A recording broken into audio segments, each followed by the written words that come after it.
Hello welcome back सबैजनालाई मेरो च्यानलमा फेरि पनि। अनि आज चाहिँ म काममा जाँदैछु होइन। अनि यसो होइन पिज्जा बनाइदिउँ न भनेर फेरि स्टार्ट गरेछु। अनि आज पोर्चुगलतिर पानी पऱ्यो होइन। तपाईँहरूतिर के कस्तो मौसम छ कमेन्ट गर्नु होला होइन। कमेन्ट गर्नुहोस् होइन, तपाईँहरूको के कस्तो छ कमेन्ट गर्नु नभुल्नु होइन। मलाई एकदमै सपोर्ट चाहिरहेको छ होइन। म पनि हो नि त होइन, के गर्न अगाडि हुन्छ नि त, अलिकति केही गरौँ भन्ने सोच छ। तर मैले डेली हाल्न सक्दिनँ नि त, अरू भिडियोहरू बनाउन सक्दिनँ कि मसँग टाइमै हुँदैन नि त, त्यस्तो छ। अनि डेली त्यस्तो भएपछि गाह्रो हुन्छ नि त।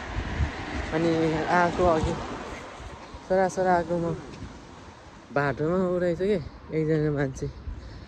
अनि एकजना मान्छे रहेछ, अनि त्यो उसले चाहिँ हाँस्दै आइरहेछ कि। अनि किन हाँसेको र भनेर सोधेको।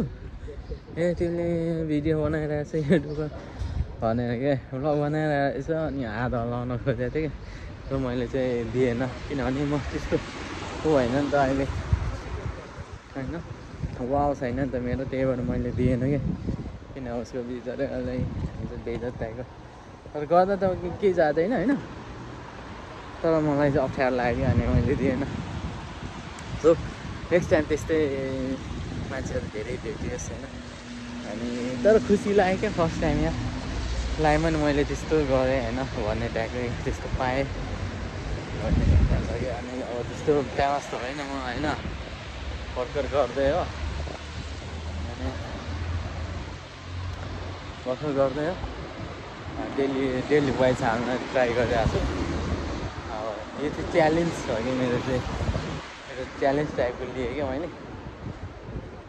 अनि अब त्यही हो, कसरी हुन्छ एउटा च्यालेन्जिङ एक महिनाको लिएको छु होइन। एक महिना चाहिँ डेली हाल्नु चाहन्छु क्या। अनि अब एक महिना जति चाहिँ नन स्टप हाल्ने सोच छ। तर मेरो कन्टेन्टहरू चाहिँ केही छैन, बेसिकल्ली डेली लाइफ टाइपको छ। अनि के गर्ने कसो गर्ने हुन्छ होइन, त्यति हो।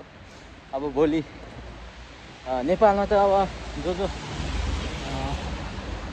अब नेपालमा होइन, नेपालमा चाहिँ कस्तो भइसक्यो भने अस्ति नै मदर्स डे मनाइसक्यो कि होइन। अब मदर्स डे मनाइसक्यो, अब ह्याप्पी मदर्स डे भनेर पोस्टहरू भइसक्यो। तर यहाँको चाहिँ अब भोलि हो मदर्स डे होइन। भोलि चाहिँ मदर्स डे हो यहाँ एकदमै काममा नि भोलि सायद बिजी हुन्छ होला होइन। अनि अब त्यही हो, काममा बिजी हुन्छ होला होइन। अब फेरि पनि नेपालमा त अब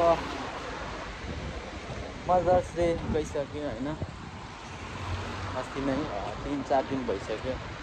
तर पोर्चुगलको चाहिँ गएको छैन क्या। फेरि पनि तपाईँहरूलाई नेपाली तपाईँ देशतिर बस्नेहरूलाई सबैले ह्याप्पी मदर्स डे। अनि अब यहाँ चाहिँ भोलि हुँदैछ, भोलि चाहिँ अब लास्टै होइन बिजी हुन्छ अरे भन्ने सुनेको छु। भोलि अब मदर्स डे यहाँको हो। यहाँ पनि एनिभर्सरी माइदिया हो होइन, एनिभर्सरी माइदिया जस्तो लाग्छ, के भन्छ यस्तै जस्तो लाग्छ होइन। तर यस पार्कमा होइन कति रमाइलो गरेर बसिरहेछन्, कुकुरहरू छ होइन। यस्तो बिहान फ्रेस उनीहरूले कुकुर लिएर आउँछन्। अनि हाम्रो चाहिँ अब नेपालमा यस्तो पार्क भयो भने पुरै फोहोर बनाएर राखिन्छ, सामान थुपार्ने होइन। यस्तो के भन्छ गभर्मेन्टको पार्कहरू गयो भने सबै प्राइभेट बनाउँछ नि त, सकेसम्म मिचेर यताउता गरेर होइन। अब आफै सरकार जस्तो बन्न खोज्छ नि त। तर यहाँको चाहिँ त्यस्तो हुँदैन, मान्छे जति नै स्ट्रङ होस् न होइन, किन पावरफुल होस् न, तर ऊ चाहिँ के भन्छ जनता नै बन्छ क्या, सरकार बन्न खोज्दैन क्या होइन। त्यस्तो देश छ कि त्यस्तो नागरिक हुन्छ कि यहाँको मान्छे होइन। ऊ चाहिँ अब जेसुकै गरोस् तर उसको चाहिँ के छ भने उसको राइट्स के हो र उसले के गर्न पाउनुपर्छ उसको त्यो मात्रै हुन्छ कि बाँकी होइन। यस्तो म मेरो पावर देखाउँछु होइन त्यस्तो हुँदैन कि। नेपालमा चाहिँ कस्तो हुन्छ भने मान्छे होइन अलिकति केही होस् त उसले पावर सावर लगाउन खोज्छ के गर्न खोज्छ कि होइन। अलिकति के गर्यो भने मै हु डन टाइपको हुन्छ नि त जे पनि गर्न सक्छु भन्ने।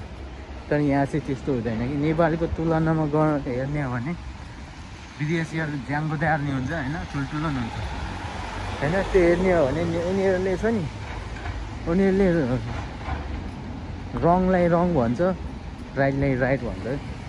सानो मान्छेले गल्ती गरे पनि होइन उसको गल्ती छ भने चाहिँ सानो मान्छेलाई नि के हुन्छ कारबाही हुन्छ कि होइन। ठुलो मान्छे ज्यानदार यत्रो ज्यान छ उसको गल्ती गऱ्यो भने उसले स्वीकार्छ कि त्यस्तो ठाउँ हो क्या। यहाँ म चाहिँ ठुलो छु यसले माने भन्ने टाइपको हुँदैन यहाँ चाहिँ त्यस्तो छ। किनभने धेरै चेतनशील नागरिकहरू हुन्छ कि छ कि यहाँ। नेपालमा पो त्यो हुन्छ नि भेरा टाइपको हुन्छ नि मै हु ह्यान्डतेन दिने होइन ज्यान दिएर जिमसिम गऱ्यो भने चाहिँ हुन्छ नि त दादाको बन्न खोज्ने टाइपको हुन्छ। यहाँ चाहिँ त्यस्तो हुँदैन होइन।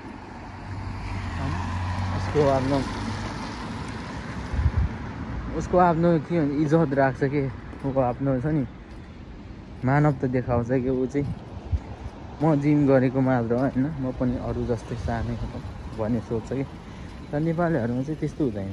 अलिकति केही गरेको छ भने सम्पत्ति छ भने अथवा कोही कनेक्सन छ भने म चाहिँ यस्तो भन्ने देखाउँछ। त्यो चाहिँ ब्याड जस्तो लाग्छ होइन हाम्रो कल्चरमा। त्यसले गर्दा पनि धेरै नेपाल पछि परेको जस्तो लाग्छ। पावर हुनेले चाहिँ जे पनि गर्नु मिल्ने होइन नहुने मान्छे चाहिँ जहिले पनि कहिले कारबाहीमा पर्ने कहिले के गर्ने होइन त्यस्तो छ। त्यो चाहिँ एकदमै ब्याड हो लाग्छ। नेपालीलाई जति सुधार्ने के भन्छ ऊ खानै छ नेपालमा त लड्नलाई भिडतिर जाने गोरुलाई कहिले फर्काउन सकिँदैन भन्छ कि के भन्छ त्यस्तैहरू त्यो। अनि आफूलाई चाहिँ अब सर्वश्रेष्ठ ठान्ने अरूलाई चाहिँ केही पनि नठान्ने यो प्रविधि छ कि त्यो हाम्रो देशमा। यो प्रविधि चाहिँ हटायो भने धेरै राम्रो हुन्छ होइन। धेरै नेपालको विकास हुन्छ जस्तो लाग्छ। हरेक चिजमा हामीले चाहिँ प्रवृत्तिलाई चाहिँ चेन्ज गर्नुपर्ने लाग्छ क्या। जब मानसिक प्रविधि चेन्ज गरिँदैन नि तब चाहिँ धेरै दुःख हुने अनि के भन्छ धेरै भ्रष्टाचारी हुने हरेक कुरा हुन्छ कि धेरै पछि परिन्छ क्या। मानसिक प्रविधि चेन्ज गर्न एकदमै ठुलो जस्तो लाग्छ। अनि त्यति मानसिक प्रविधि चेन्ज गर्न त्यत्रो के भन्छ इजी पनि छैन कि होइन।